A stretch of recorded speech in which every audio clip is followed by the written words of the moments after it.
Hi అండి. అందరికీ నమస్కారం. Welcome to our channel. మానవులని ఎలాంటి కష్టం నుంచైనా గట్టెక్కించగలిగేదే సంకష్టహర చతుర్థి వ్రతం. గణపతికి అత్యంత ప్రీతికరమైన తిథులలో ప్రధానమైనది చవితి తిథి. పౌర్ణమి తరువాత వచ్చే చవితినే సంకష్టహర చతుర్థి లేదా సంకటహర చతుర్థి అని అంటారు.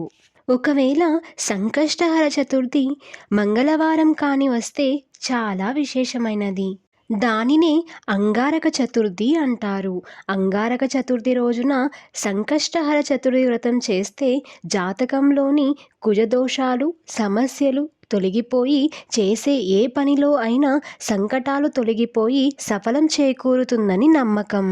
ప్రతి మాసంలోనూ పౌర్ణమి తరువాత 4వ రోజున చతుర్థి వస్తుంది. అయితే ఏ రోజైతే చవితి తిథి సాయంకాలం ఉంటుందో ఆ రోజే సంకష్టహర చతుర్థిగా భావించాలి. సంకష్టహర చతుర్థి వ్రతం చేయాలి అని సంకల్పం చేయాలనుకునేవారు 3, 5, 11, 21 ఇలా ఇన్ని నెలల పాటు వ్రతాన్ని ఆచరించాల్సి ఉంటుంది. ప్రతి నెలలోనూ పౌర్ణమి తరువాత వచ్చే చవితి రోజున ఈ వ్రతాన్ని ఆచరించాల్సి ఉంటుంది. ఇలా మనం సంకల్పం చెప్పుకున్న కొన్ని నెలల పాటు ఆచరించాల్సి ఉంటుంది.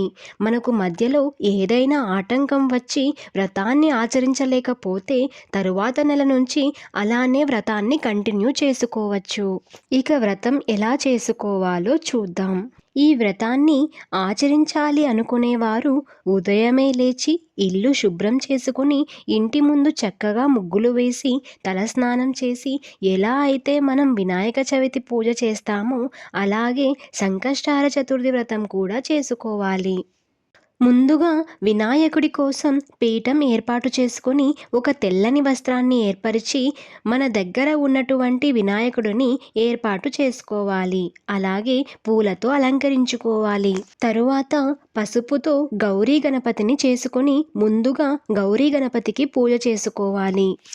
అయితే సంకష్టహర చతుర్థి రోజు వ్రతం చేసుకునేటప్పుడు మనకు తీరని కోరిక ఏదైనా ఉంటే ముడుపు కట్టుకోవాలి. ఆ ముడుపునే వినాయకుడి దగ్గర పెట్టి పూజ చేసుకోవాలి. ముడుపు ఎలా కట్టాలో ఇప్పుడు చూద్దాం. ఒక ఎరుపు లేదా తెలుపు రంగు వస్త్రం తీసుకొని పసుపు, కుంకుమ, అక్షింతలు వేసి దానిలో 3 లేదా 5 గుప్పిళ్ళ బియ్యాన్ని పోసి తరువాత 2 తమలపాకులు, 2 వక్కలు, 2 ఎండు ఖర్జూరాలు అలానే మన శక్తి కొలది దక్షిణ పెట్టి అంటే 11, 21, 51, 101 ఇలా మన శక్తి కొలది దక్షిణ పెట్టి వస్త్రాన్ని ముడిగా కట్టాలి. ముడుపు కట్టేటప్పుడు ఎవరితోనూ మాట్లాడకూడదు. మనకు ఉన్న కోరికను ఆ స్వామివారికి విన్నవించుకుంటూ ముడుపు కట్టాలి. ఇలా ముడుపుని స్వామివారి దగ్గర పెట్టి పసుపు, కుంకుమ, గంధంతో అలంకరించాలి. సంకటనాశన గణేశ స్తోత్రం, సంకటహర చతుర్థి వ్రతం కథను చదువుకోవాలి. మనకు వీలైతే స్వామివారిది చిన్న విగ్రహాన్ని పెట్టి పంచామృతంతో అభిషేకం చేసుకోవచ్చు. లేదంటే పసుపు గణపతిని చేసుకుంటాం కదా, స్వామి ముందు పంచామృతం పెట్టినా సరిపోతుంది. ఉదయాన్నే పూజ చేసుకునేటప్పుడు స్వామివారికి నైవేద్యంగా అరటిపళ్ళును తాంబూలంగా పెట్టాలి. అవి కూడా మన దగ్గర లేకపోతే అటుకులు కానీ బెల్లం కానీ స్వామివారికి సమర్పించినా సరిపోతుంది. ఈ పూజ చేసుకునేవారు మాత్రం ఆ రోజంతా ఖచ్చితంగా ఉపవాసం ఉండాల్సి ఉంటుంది. ఉపవాసం ఉండలేని వారు పాలు, పండ్లు తీసుకోవచ్చు.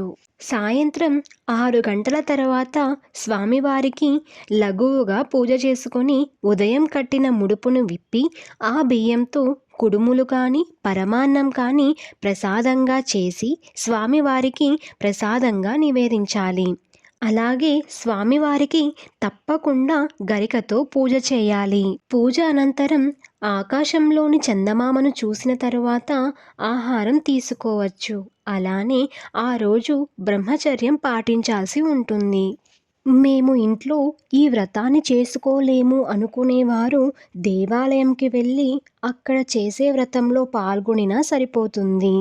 సంకష్టహర చతుర్థి రోజు వ్రతం చేస్తే జీవితంలో మీకు ఎలాంటి కష్టం ఉన్నా సరే ఈ వ్రతం పూర్తయ్యేలోపు ఆ కష్టం దూరం అవుతుందని చెప్పవచ్చు. అలానే మీకు ఎలాంటి కోరికున్నా సరే ఖచ్చితంగా తీరుతుందని చెప్పవచ్చు. మీకు సంకష్టహర చతుర్థి ఏ నెలలో ఎప్పుడు వస్తుందో తెలుసుకోవాలని అనుకుంటే నా ఛానల్లో ఖచ్చితంగా మీకోసం వీడియో పెడతానండి. ఇంట్రెస్ట్ ఉన్నవాళ్ళు నా ఛానల్లో ఫుల్ వీడియో ఉంటుంది, వెళ్ళి చూడండి. ఈ వీడియో కనుక మీకు నచ్చినట్లయితే లైక్ చేయండి, షేర్ చేయండి, సబ్స్క్రైబ్ చేసుకోవడం మర్చిపోకండి. Thank you for watching.